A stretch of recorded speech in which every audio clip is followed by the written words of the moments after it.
Welcome to next exam. आज है 27 मार्च 2026 और 27 मार्च 2026 से करंट अफेयर्स के जितने भी इंपॉर्टेंट क्वेश्चन बन सकते हैं सारे हम इस वीडियो में डिस्कस करेंगे और हर क्वेश्चन से रिलेटेड इंपॉर्टेंट फैक्ट भी मैं आपको बताऊंगा। तो आप पूरा वीडियो बहुत ध्यान से देखिए। लास्ट में मैं आपसे क्वेश्चन पूछूंगा, उसका आंसर आपको कमेंट बॉक्स में बताना है। तो चलिए स्टार्ट करते हैं। पहला क्वेश्चन है, मिर्गी जागरूकता दिवस कब मनाया गया है? तो अभी 26 मार्च को मिर्गी जागरूकता दिवस मनाया गया। तो इस क्वेश्चन का बी ऑप्शन सही है। अब इस मिर्गी शब्द से आप 3 कन्फ्यूजन दूर कर लो, यहाँ बहुत कन्फ्यूजन होता है। पहला, अंतर्राष्ट्रीय मिर्गी दिवस कब मनाया जाता है?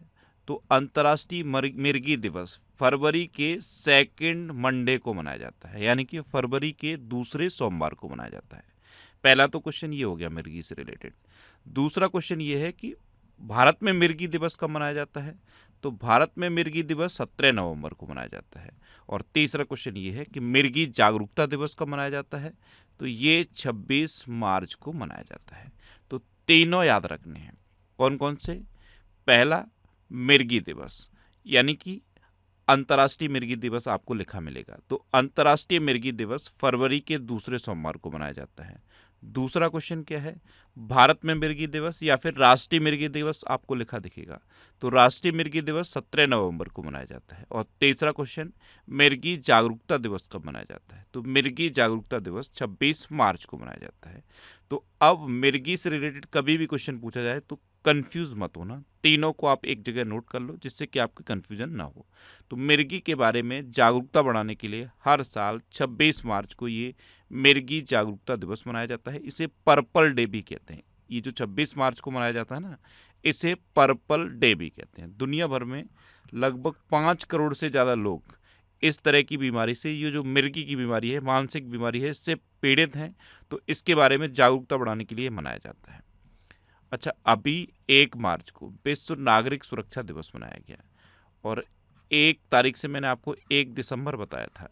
1 दिसंबर को क्या मनाया जाता है? एड्स दिवस। और 1 अप्रैल भी बताया था। 1 अप्रैल को क्या मनाया जाता है? उड़ीसा दिवस या उत्कल दिवस। 3 मार्च को विश्व वन्यजीव दिवस मनाया गया। 4 मार्च को राष्ट्रीय सुरक्षा दिवस मनाया गया। ये 4 तारीख इंपॉर्टेंट है। 4 जनवरी को मैंने आपको क्या बताया था? 4 जनवरी को क्या मनाया जाता है? विश्व ब्रेल दिवस। और पहली ब्रेल लाइब्रेरी कहाँ खुली है? लखनऊ में। अच्छा, 4 फरवरी भी याद रखो, 4 फरवरी भी इम्पोर्टेंट है। 4 फरवरी को क्या मनाया जाता है? विश्व कैंसर दिवस। और 4 दिसंबर भी याद रखो, 4 दिसंबर को क्या मनाया जाता है? अंतर्राष्ट्रीय चीता दिवस, अंतर्राष्ट्रीय बैंक दिवस। और 4 दिसंबर को एक और इम्पोर्टेंट डे मनाया जाता है, भारतीय नौसेना दिवस। अच्छा, 5 मार्च को अंतर्राष्ट्रीय निशस्त्रीकरण और अप्रसार जागरूकता दिवस मनाया गया। 6 मार्च को राष्ट्रीय दंत चिकित्सक दिवस मनाया गया। 7 मार्च को जन औषधि दिवस मनाया गया। 8 मार्च को अंतर्राष्ट्रीय महिला दिवस मनाया गया। यहाँ पे 4 इंपॉर्टेंट डे याद रखने हैं। एक तो यही हो गया अंतर्राष्ट्रीय महिला दिवस, ये 8 मार्च को मनाया जाता है। एक है राष्ट्रीय महिला दिवस। राष्ट्रीय महिला दिवस वैलेंटाइन डे से एक दिन पहले 13 फरवरी को मनाया जाता है। अब राष्ट्रीय बालिका दिवस और अंतर्राष्ट्रीय बालिका दिवस याद रखो। तो अंतर्राष्ट्रीय बालिका दिवस 11 अक्टूबर को मनाया जाता है। और राष्ट्रीय बालिका दिवस कब मनाया जाता है? तो राष्ट्रीय बालिका दिवस 24 जनवरी को मनाया जाता है। अच्छा, 9 मार्च को राष्ट्रीय बारहवीं दिवस मनाया गया। 10 मार्च को अंतर्राष्ट्रीय महिला न्यायाधीश दिवस मनाया गया। ये 10 तारीख है ना, ये बहुत इंपॉर्टेंट है। देखो, 10 जनवरी सबसे पहले याद रखो। 10 जनवरी को क्या मनाया जाता है? विश्व हिंदी दिवस। और जब भी आप विश्व हिंदी दिवस सुनोगे आपके माइंड में जरूर क्लिक करेगा कि भारत में हिंदी दिवस तो 14 सितंबर को मनाया जाता है। 14 सितंबर को भारत में हिंदी दिवस मनाया जाता है। अब 14 सितंबर के बाद तुरंत 16 सितंबर आपके माइंड में आना चाहिए। 16 सितंबर को क्या मनाया जाता है? ओजोन दिवस। और 16 सितंबर के बाद 17 सितंबर माइंड में आना चाहिए। 17 सितंबर को प्रधानमंत्री मोदी जी का जन्मदिन होता है। और इनके जन्मदिन पर 2022 में प्रोजेक्ट चीता शुरू हुआ था। अब प्रोजेक्ट चीता, प्रोजेक्ट एलिफेंट और प्रोजेक्ट टाइगर तीनों याद रखने हैं। प्रोजेक्ट चीता तो 17 सितंबर 2022 को शुरू हुआ। प्रोजेक्ट टाइगर 1973 में शुरू हुआ। और प्रोजेक्ट एलिफेंट कब शुरू हुआ? 1992 में। अब 17 सितंबर के बाद क्या याद आएगा? 21 सितंबर। 21 सितंबर को क्या मनाया जाता है? अंतर्राष्ट्रीय शांति दिवस। अब 21 तारीख से भी 3 इंपॉर्टेंट डे याद कर लो। 21 सितंबर को अंतर्राष्ट्रीय शांति दिवस, 21 जून को अंतर्राष्ट्रीय योगा दिवस, और इसके जस्ट 6 महीने बाद 21 दिसंबर को क्या मनाया जाता है? मेडिटेशन डे, ध्यान दिवस। अच्छा, 21 तारीख के बाद आप 23 सितंबर याद रखो। 23 सितंबर को मैंने आपको क्या बताया है? आयुष दिवस। 23 सितंबर के बाद 27 सितंबर याद रखो। 27 सितंबर को क्या मनाया जाता है? विश्व पर्यटन दिवस। तो अकेले एक 10 जनवरी से इतने इंपॉर्टेंट डे आपको याद हो जाएंगे। अब 10 जनवरी के बाद 10 सितंबर भी याद रखो। 10 सितंबर को आत्महत्या रोकथाम दिवस मनाया जाता है। 10 सितंबर के बाद 10 अक्टूबर याद रखो। 10 अक्टूबर को क्या मनाया जाता है? एक तो मानसिक स्वास्थ्य दिवस मनाया जाता है, और दूसरा राष्ट्रीय डाक दिवस भी 10 अक्टूबर को मनाया जाता है। अच्छा, अंतर्राष्ट्रीय डाक दिवस कब मनाया जाता है? इससे जस्ट एक दिन पहले, यानी कि 9 अक्टूबर को। और इसके जस्ट एक दिन बाद 11 अक्टूबर को मैंने आपको क्या बताया? अंतर्राष्ट्रीय बालिका दिवस। और 10 अक्टूबर के बाद आप 10 दिसंबर याद रखो। 10 दिसंबर को क्या मनाया जाता है? Human rights day. अच्छा, 11 मार्च को धूम्रपान निषेध दिवस मनाया गया, और 11 तारीख से 11 जुलाई याद रखो। 11 जुलाई को क्या मनाया जाता है? विश्व जनसंख्या दिवस। 12 मार्च को विश्व किडनी दिवस। 13 मार्च को विश्व नींद दिवस। 14 मार्च को पाई दिवस और नदियों के लिए अंतर्राष्ट्रीय कार्रवाई दिवस मनाया गया। पाई दिवस 14 मार्च को मनाया जाता है, और पाई सन्निकटन दिवस 22 जुलाई को मनाया जाता है। 15 मार्च को विश्व उपभोक्ता अधिकार दिवस मनाया गया। 16 मार्च को राष्ट्रीय टीकाकरण दिवस मनाया गया। 17 मार्च को विश्व सामाजिक कार्य दिवस मनाया गया।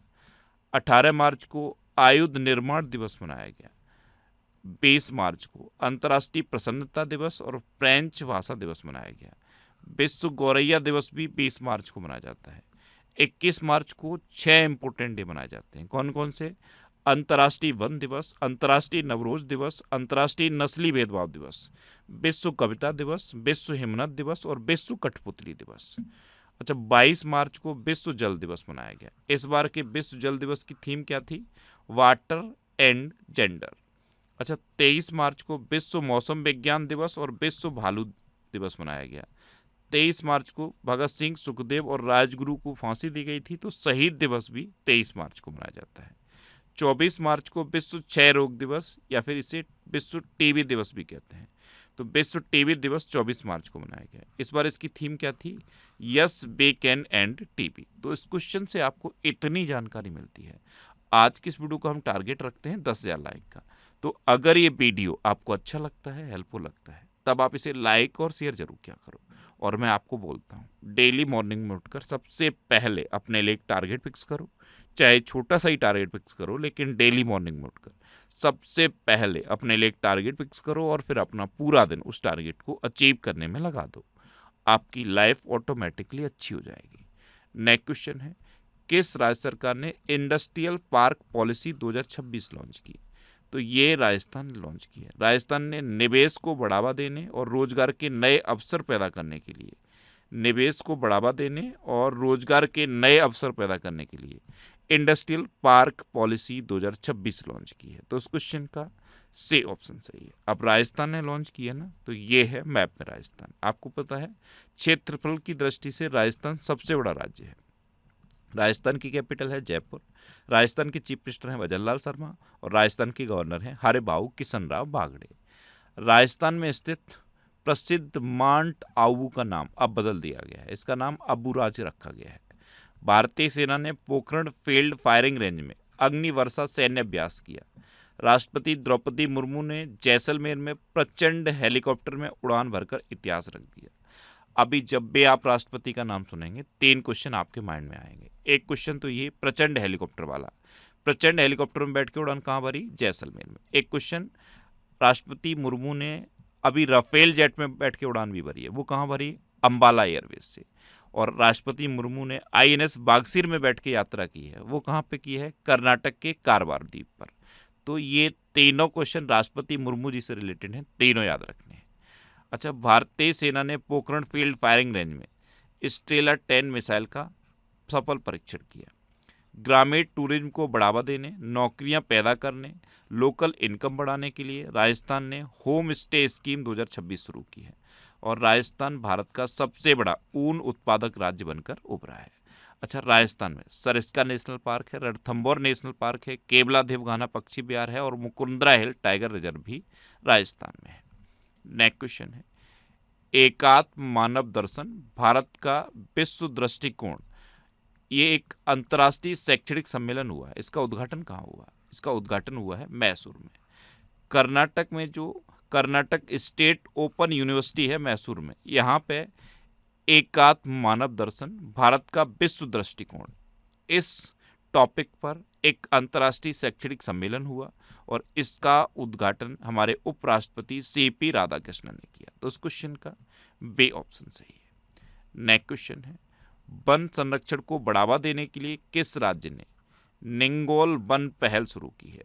तो ये मणिपुर ने की है। तो इस क्वेश्चन का सी ऑप्शन सही है। अब मणिपुर ने की है तो ये है मैप में मणिपुर।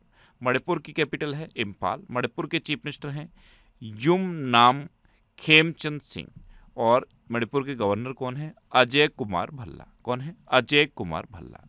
अभी एग्रीविजन कृषि युवा संसद 2026 नामक कृषि सम्मेलन का आयोजन मणिपुर में किया गया। एग्री यूथ पार्लियामेंट 2026 ये इम्फाल में इसका आयोजन किया गया। मणिपुर में 78वां जोमी राष्ट्रीय दिवस मनाया गया। मणिपुर में गान नगई त्यौहार मनाया गया। मणिपुर में इमो इनू एराप्ता त्यौहार मनाया गया। मणिपुर ने पश्चिम बंगाल को हराकर 23वीं सीनियर महिला राष्ट्रीय फुटबॉल चैंपियनशिप जीती। मणिपुर में मेरा हौचोंगवा महोत्सव मनाया गया और 14 में सिराराकोंग हतई मिर्च महोत्सव का उद्घाटन मणिपुर में हुआ।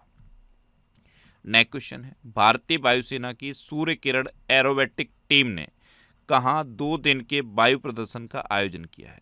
ये अभी आयोजन चल रहा है। तो भारतीय वायुसेना की एक टीम है एरोबेटिक टीम सूर्य किरण, ये अभी 2 दिवसीय वायु प्रदर्शन का आयोजन चंडीगढ़ में कर रही है। तो उस क्वेश्चन का डी ऑप्शन सही है। अभी चंडीगढ़ आप सुनते हो तो क्या आता है? भारत का पहला झुग्गी मुक्त शहर चंडीगढ़ बना है। चंडीगढ़, एक और क्वेश्चन याद आएगा, दूसरा पूर्ण साक्षर केंद्र शासित प्रदेश बन गया है। चंडीगढ़ दूसरा पूर्ण साक्षर केंद्र शासित प्रदेश बन गया है। अब यहाँ पे आपके लिए पहला क्वेश्चन ये है कि पहला पूर्ण साक्षर प्रदेश केंद्र शासित प्रदेश कौन सा बना है? ये दूसरा पूर्ण साक्षर केंद्र शासित प्रदेश बना है चंडीगढ़। अब आपको बताना क्या है कि पहला पूर्ण साक्षर केंद्र शासित प्रदेश कौन सा है। नेक्स्ट क्वेश्चन है, हाल ही में QS वर्ल्ड यूनिवर्सिटी रैंकिंग 2026 में किस भारतीय शिक्षण संस्थान को पहला स्थान दिया गया? तो ये IIT दिल्ली इस बार की QS वर्ल्ड यूनिवर्सिटी रैंकिंग में भारत के जो शिक्षण संस्थान है उसमें टॉप पर रही है। तो उस क्वेश्चन का बी ऑप्शन सही है। अभी प्रतियोगी परीक्षाओं की तैयारी कर रहे छात्रों की मदद के लिए साथी ऐप को शिक्षा मंत्रालय ने IIT कानपुर के सहयोग से विकसित किया है। दिल्ली सरकार ने वायु प्रदूषण को कम करने के लिए स्मॉग ईटिंग सतहों के परीक्षण के लिए IIT मद्रास के साथ समझौता किया। IIT मुंबई ने हनीवेल के साथ मिलकर सस्टेनेबिलिटी स्किल्स हब शुरू किया। प्राचीन भारतीय विज्ञान पर राष्ट्रीय सम्मेलन IIT धनबाद में आयोजित किया गया। IIT मद्रास ने दुबई में AI इनोवेशन सेंटर लॉन्च किया और IIT गुवाहाटी ने पूर्वी हिमालय में ग्लेशियर के खतरों को ट्रैक करने की तकनीक बनाई है। एक क्वेश्चन पूछूं आपसे, आपको बताना है कि अब तक की सबसे हल्के व्हीलचेयर YD1 किस IIT ने लॉन्च की? ये आज का आपका दूसरा क्वेश्चन है। नेक्स्ट क्वेश्चन है, हाल ही में पेरियासामी कुमारन को कहाँ भारत का उच्चायुक्त नियुक्त किया गया? तो ये पेरियासामी कुमारन है, ये IFS अधिकारी हैं। इनको अभी यूनाइटेड किंगडम में भारत का उच्चायुक्त यानी कि हाई कमिश्नर नियुक्त किया गया। तो उस क्वेश्चन का सी ऑप्शन सही है। अब यूनाइटेड किंगडम यानी कि UK, तो ये है मैप में UK कैपिटल है लंदन, UK की करेंसी है पौंड स्टर्लिंग और UK के प्राइम मिनिस्टर हैं कीर स्टारमर। कौन है? कीर स्टारमर। अभी भारतीय वायुसेना ने ब्रिटेन की रॉयल एयरफोर्स के पायलटों को प्रशिक्षण देने के लिए सहमति व्यक्त की है। भारत और ब्रिटेन ने वैज्ञानिक सहयोग को बढ़ावा देने के लिए रामानुजन जूनियर रिसर्च प्रोग्राम शुरू किया। डेविड लैमी को ब्रिटेन का नया उप प्रधानमंत्री नियुक्त किया गया। कृषांगी मेश्राम ये ब्रिटेन की सबसे युवा सॉलिसिटर बनी। जैकब वेथेल ये इंग्लैंड की पुरुष क्रिकेट टीम के सबसे युवा कप्तान बने हैं। इंग्लैंड ने स्पेन को हराकर महिला यूरो कप 2025 खिताब जीता। टेस्ट क्रिकेट में सबसे अधिक रन बनाने वाले दूसरे बल्लेबाज इंग्लैंड के जो रूट बने हैं। और भारत सरकार ने यूके के साथ फ्री ट्रेड एग्रीमेंट को मंजूरी दी है। अच्छा, ये फरवरी 2026 के टॉप 100 करंट अफेयर्स के क्वेश्चन का वीडियो है और ये वीडियो आपको यूट्यूब पर फैक्ट स्टडी चैनल पर मिल जाएगा। तो यूट्यूब पर फैक्ट स्टडी सर्च करके आप इस वीडियो को देख सकते हो। नेक्स्ट क्वेश्चन है, हाल ही में DPIIT ने भारत के स्टार्टअप इकोसिस्टम को मजबूत करने के लिए किस फिनटेक प्लेटफॉर्म के साथ साझेदारी की? तो DPIIT ने अभी भारत के स्टार्टअप इकोसिस्टम को मजबूत करने के लिए रेजर पे के साथ साझेदारी की है। तो इस क्वेश्चन का सी ऑप्शन सही है। नेक्स्ट क्वेश्चन है, हाल ही में अनलाइकली पैराडाइज नामक किताब किसके द्वारा लिखी गई? तो शिवसेना उद्धव ठाकरे के ये नेता है संजय राउत। इन्होंने ये बुक लिखी है अनलाइकली पैराडाइज। तो इस क्वेश्चन का बी ऑप्शन सही है। अब बुक की बात है तो अभी महात्मा एक महान संचारक नामक किताब धीरज काकड़िया के द्वारा लिखी गई। विजय गोयल के द्वारा लिखित पुस्तक अटल बिहारी वाजपेयी शाश्वत राजनेता का विमोचन किया गया। अमाटी कथा कहे और वक्सी जगबंधु द ग्रेट कमांडर नामक किताब विश्वभूषण हरचंद्रन के द्वारा लिखी गई। नवीन कुंडू के द्वारा लिखित नई पुस्तक रिक्लेमिंग इनक्रेडिबल का विमोचन किया गया। द ग्रेट सैंक्शंस हैक नामक किताब उर्जित पटेल के द्वारा लिखी गई। राष्ट्रपति द्रौपदी मुर्मू ने संथाली भाषा में भारत का संविधान जारी किया। और डॉक्टर सिकंदर कुमार के द्वारा लिखित पुस्तक मोदी युग में भारत का आर्थिक सशक्तिकरण, इसका विमोचन हुआ। नेक्स्ट क्वेश्चन है, हाल ही में नवजात शिशुओं के लिए अनमोल योजना कहाँ शुरू की गई है? तो ये दिल्ली में शुरू की गई। तो इस क्वेश्चन का ए ऑप्शन सही है। अब दिल्ली में शुरू की गई तो ये है मैप पे दिल्ली। और दिल्ली की चीफ मिनिस्टर हैं रेखा गुप्ता और दिल्ली के अभी नए लेफ्टिनेंट गवर्नर बने हैं तरनजीत सिंह संधू। कौन बने हैं? तरनजीत सिंह संधू। अभी दिल्ली में वाइक दीदी योजना शुरू की जाएगी। दिल्ली की मुख्यमंत्री ने नागरिक शिकायतों के लिए जन सुनवाई पोर्टल लॉन्च किया और दिल्ली सरकार ने भू आधार की घोषणा की है। अच्छा, ये करंट अफेयर्स की बुक है, इसका ये 10th एडिशन है और 10th एडिशन हिंदी और इंग्लिश दोनों लैंग्वेज में अवेलेबल है। ये बजट स्पेशल एडिशन भी है, तो इसमें बजट के सारे क्वेश्चन को कवर किया गया है। इसके अलावा ये यूपी पुलिस के कांस्टेबल के एग्जाम के लिए और ये लेखपाल के एग्जाम के लिए बुक्स हैं। ये सारी बुक्स आपको आपके सिटी में मिल जाएंगी। ये जो सिटीज़ की लिस्ट दी है ना, इस लिस्ट में आप अपने सिटी का नाम देखो, आपके सिटी के नाम के आगे जिस भी बुक शॉप का नाम दिया है आप उस पर कॉन्टैक्ट करो, आपको ये बुक्स मिल जाएंगी। वैसे ये बुक्स अमेजन और फ्लिपकार्ट पे अवेलेबल हैं, तो आप इनको ऑनलाइन भी ले सकते हो। नेक्स्ट क्वेश्चन है, हाल ही में किसे BBC का नया डायरेक्टर जनरल नियुक्त किया गया? तो मैट ब्रिटेन को। किसे? मैट ब्रिटेन को। ये है मैट ब्रिटेन। इनको BBC का नया डायरेक्टर जनरल नियुक्त किया गया। तो इस क्वेश्चन का सी ऑप्शन सही है। अभी राष्ट्रीय जैव विविधता प्राधिकरण द्वारा आक्रामक विदेशी प्रजातियों से निपटने के लिए गठित विशेषज्ञ समिति का अध्यक्ष धनंजय मोहन को नियुक्त किया गया। नवगठित राष्ट्रीय दंत चिकित्सा आयोग के पहले अध्यक्ष के रूप में डॉक्टर संजय तिवारी को नियुक्त किया गया। भारतीय स्क्वैश खिलाड़ी सौरभ घोषाल को वर्ल्ड प्रीमियर स्क्वैश लीग का खेल आयुक्त नियुक्त किया गया है। कृष्ण कुमार ठाकुर को NMDC में निदेशक कार्मिक नियुक्त किया गया। ऑटोमोटिव टायर मैन्युफैक्चरर्स एसोसिएशन का अध्यक्ष अरुण मामेन को नियुक्त किया गया है। किसे? अरुण मामेन को नियुक्त किया गया है। यहाँ पे मैं आपसे क्वेश्चन पूछूंगा। आज का तीसरा क्वेश्चन आपको बताना है कि ITBP के प्रमुख कौन बने हैं, कमेंट बॉक्स में बताओ। नेक्स्ट क्वेश्चन है, हाल ही में स्ट्रेट ऑफ हॉर्मुज से के रास्ते भारत आने वाले जहाज़ों की सुरक्षा के लिए भारतीय नौसेना ने कौन सा ऑपरेशन शुरू किया है? स्ट्रेट ऑफ हॉर्मुज अभी सबसे ज़्यादा चर्चा में है और ये नाम आपने सुन लिया होगा और कई बार सुन लिया होगा। स्ट्रेट ऑफ हॉर्मुज, वहाँ से जितने भी जहाज़ गुजरते हैं उनको ईरान कंट्रोल करता है और इस रास्ते से जितने भी क्रूड ऑयल के जहाज़ हैं वो मैक्सिमम गुजरते हैं।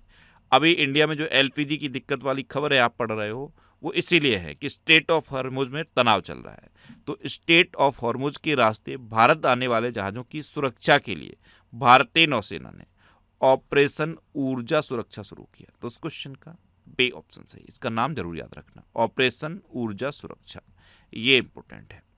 अब लास्ट वीडियो के क्वेश्चन का आंसर। लास्ट वीडियो में मैंने आपसे क्वेश्चन पूछा था कि UCC बिल पास करने वाला दूसरा राज्य कौन बना है? तो ये गुजरात बना, यानी कि इस क्वेश्चन का ए ऑप्शन सही था। और लगभग सभी स्टूडेंट ने इसका आंसर सही दिया। मोस्टली स्टूडेंट ने इसके बारे में डिटेल में लिखा। मैं आपको एक बार फिर बोलूँगा, क्वेश्चन के बारे में आपको जितना ज़्यादा से ज़्यादा पता हो आप लिखा करो, क्योंकि जो चीज़ें आप लिख देते हो फिर उन्हें आप कभी नहीं बोलते। कल मैंने पहला क्वेश्चन आपसे क्या पूछा था कि बिहार का स्थापना दिवस कब मनाया गया, तो ये 22 मार्च को मनाया गया, और 22 मार्च को विश्व जल दिवस मनाया जाता है। एक क्वेश्चन ये पूछा था कि हरियाणा के नए डीजीपी कौन बने, तो ये अजय सिंघल बने हैं। तीनों आपको बताने थे, हरियाणा, महाराष्ट्र और वेस्ट बंगाल। देखो इन्होंने तीनों लिखे हैं। और फाइनल क्वेश्चन का आंसर क्या था, यूसीसी को पास करने वाला दूसरा राज्य, ये कौन बना है, गुजरात। तो इसी तरह से जितने भी क्वेश्चन मैं आपसे पूछता हूँ उनका आप आंसर लिखा करो, और कोशिश करो डिटेल में लिखने की। जितना डिटेल में आप लिखोगे ना उतना बेहतर चीज़ें आपको याद रहेंगी। ये नेक्स्ट एग्जाम का ऑफिशियल व्हाट्सएप चैनल है, इससे आप इस QR कोड को स्कैन करके ज्वाइन कर सकते हो। और ये टेलीग्राम चैनल है, टेलीग्राम पे मैं सारे PDF पोस्ट करता हूँ। तो अगर आपको करंट अफेयर्स के PDF डाउनलोड करने हैं तो इस टेलीग्राम चैनल को आप ज्वाइन कर लो। अच्छा, ये पिछले 12 महीने के मोस्ट इंपोर्टेंट 1000 करंट अफेयर्स के क्वेश्चन का एक सीरीज है, कंप्लीट सीरीज। इसमें अब तक 35 वीडियो अपलोड हो गए हैं। ये सीरीज आपको यूट्यूब पर फैक्ट स्टडी चैनल पे मिल जाएगी, और वहीं पे आपको ये रिवीजन के वीडियो भी मिल जाएंगे। अब आपके लिए रिवीजन के question. ICC T20 world cup 2026 ये भारत ने जीता है। चापचारकुट त्योहार ये मिजोरम में मनाया गया। गूंज 2026 युवा महोत्सव ये जम्मू कश्मीर में आयोजित किया गया। माल्टा 2027 राष्ट्रमंडल युवा खेलों की मेजबानी करेगा। सरहुल महोत्सव ये झारखंड में मनाया गया। Inter operable criminal justice system को लागू करने में उत्तराखंड ने पहला स्थान हासिल किया। गौधाम योजना ये छत्तीसगढ़ में शुरू की गई। जम्मू कश्मीर ने 67 साल में पहली बार रणजी ट्रॉफी का खिताब जीता। भारत चीन को पछाड़कर अमेरिका में कॉटन प्रोडक्ट्स का सबसे बड़ा निर्यातक बन गया। ईरान ने फीफा वर्ल्ड कप 2026 में खेलने से मना कर दिया। SBI जनरल इंश्योरेंस का ब्रांड एम्बेसडर पंकज त्रिपाठी को नियुक्त किया गया। भूमिका श्रेष्ठ को नेपाल की पहली ट्रांसजेंडर महिला सांसद नियुक्त किया गया। तेलंगाना सरकार ने इंदिरम्मा परिवार जीवन बीमा योजना की घोषणा की है। भारत का दूसरा पूर्ण साक्षर केंद्र शासित प्रदेश चंडीगढ़ बन गया है। उत्तराखंड सरकार ने स्वास्थ्य धाम पोर्टल शुरू किया। मथुआ धर्म मेला ये पश्चिम बंगाल में आयोजित किया गया। पंचू दोल मेलन यात्रा ये उड़ीसा में आयोजित की गई। मयंक चक्रवर्ती ये भारत के 94वें नंबर के ग्रैंड मास्टर बने हैं। सबसे युवा सेल्फ मेड बिलियनियर सूर्या मेधा बने हैं। और तमिलनाडु 2024-25 में भारत का शीर्ष टेक्सटाइल निर्यातक राज्य बनकर उभरा है। अब आपके लिए आज का क्वेश्चन है, IPL इतिहास की सबसे महंगी टीम कौन बन गई है। 4 ऑप्शन दिए गए हैं, इनमें से आपको अपना आंसर बताना है। और इसके अलावा हम हमारे फेसबुक पेज पर previous year question daily post करते हैं। तो आप फेसबुक पर नेक्स्ट एग्जाम सर्च करके हमारा फेसबुक पेज ज्वाइन कर सकते हैं, क्योंकि प्रीवियस ईयर क्वेश्चन आपको बहुत हेल्प करते हैं। अगर आपको किसी क्वेश्चन में कोई डाउट होता है या आपको अपने करियर से रिलेटेड भी कोई प्रॉब्लम है तो आप इंस्टाग्राम, फेसबुक और X पर इंद्रेश RC सर्च करके आप मेरे साथ जुड़ सकते हैं और कोई भी डाउट, कोई भी confusion without any hesitation discuss कर सकते हैं। तो ये था आज का हमारा करंट अफेयर्स का वीडियो। आपको ये वीडियो कैसा लगा प्लीज़ कमेंट बॉक्स में ज़रूर बताना। और अगर अभी तक भी आपने हमारे इस चैनल को सब्सक्राइब नहीं किया है तो इसे आप सब्सक्राइब कर लीजिए। आपको इस चैनल से निश्चित ही मदद मिलेगी। जब भी आप इसे सब्सक्राइब करेंगे तो बराबर में एक बेल आइकन बन के आएगा, आप उस बेल आइकन पर जरूर क्लिक कर लें, जिससे कि आपको डेली मॉर्निंग में करंट अफेयर्स की वीडियो मिलती रहे। Next exam always with you. Thanks for watching.